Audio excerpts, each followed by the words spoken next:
the cryopartist, releasing Anya from its icy slumber.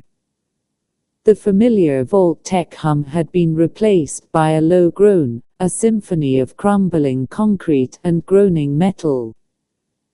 Panic flared as she stumbled out, the vault's once pristine hallways, now fractured and choked with dust. A gaping hole ripped through the far wall, revealing a desolate, sun-bleached landscape. The emergency exit, her only apparent escape route, was precariously clinging to the ravaged structure.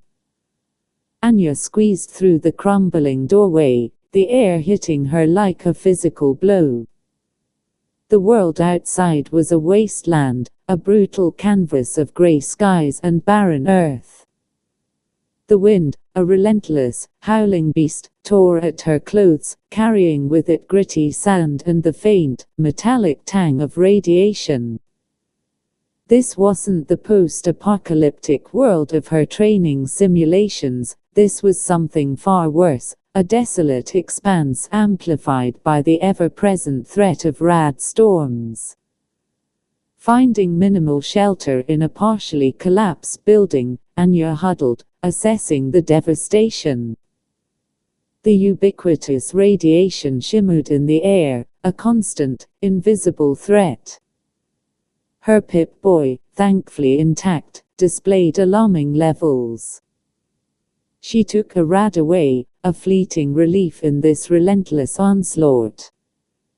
This wasn't just fallout, this was fallout amplified by some reckless modder's vision of hell. A constant rad storm, according to the Pip-Boy's newly added radiation meter, was a perpetual threat. Survival depended on constant vigilance and a relentless search for rads.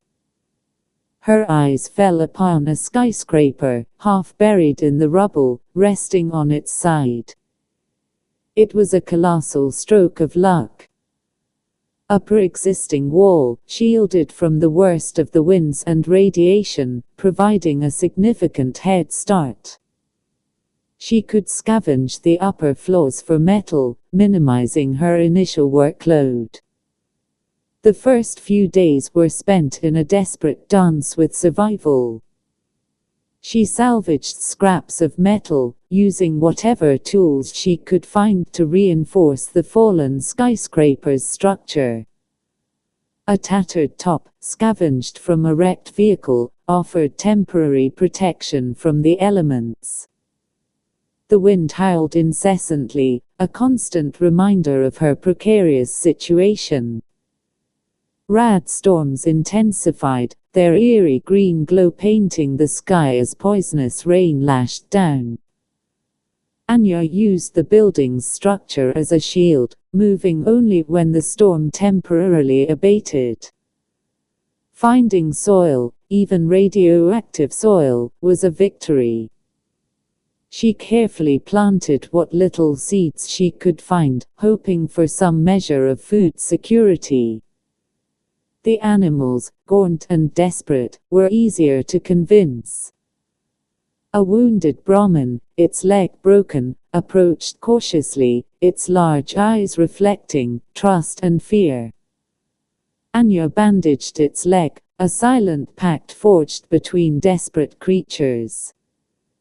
Soon, it was followed by several more hungry squirrels, and a terrified pack of rats who, oddly enough, seemed less likely to attack her than the feral dogs. Her base slowly took shape. Thick metal walls, salvaged from the skyscraper's interior, offered protection from both the wind and radiation. A rudimentary water collection system, using salvaged pipes and tops, ensured a constant supply. Her electricity needs were met with a scavenged generator, fueled by scavenged fuel cells. Entertainment was purely utilitarian, mending tools, reading old salvaged books, or simply observing the animals that had become her companions. The scavengers were a constant problem, their desperate raids a regular occurrence. Anya learned to fight back, using the environment as a weapon in addition to whatever meager weapons she could find. Feral ghouls, mutated creatures, and raiders all tested her resolve. The constant threat of rad storms and the harsh weather meant that any loss of materials was a setback. As the weeks turned into months, Anya's base evolved. It grew more complex, a testament to her relentless determination. The Brahmin provided milk, the rats provided, well, less desirable food, while the squirrels provided nuts. The plants, though mutated and often bizarre in appearance, provided additional sustenance. The constant threat of radiation meant that her health and the animals' health was a constant consideration, requiring constant monitoring and the careful scavenging for radaway and rads. The storms grew more violent, the wind a howling monster that threatened to tear her shelter apart. She reinforced the walls, adding additional layers of protection against both the elements and the radiation. The weight of her task was felt constantly.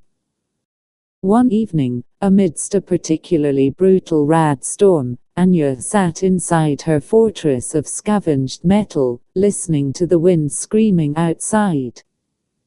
She looked around at her makeshift home, at the animals huddled around her, at the small patch of mutated, but viable plants. It wasn't much, but it was hers. She had survived. She had built a life in this desolate wasteland, a testament to human resilience, an unlikely sanctuary carved from the heart of a broken world. The constant threat of the rad storms, the scavengers, the raiders, and even the animals, kept her always on her heels, but even amongst all this, she had created life and hope where there was none. And in that, she found a strange, hard-won peace.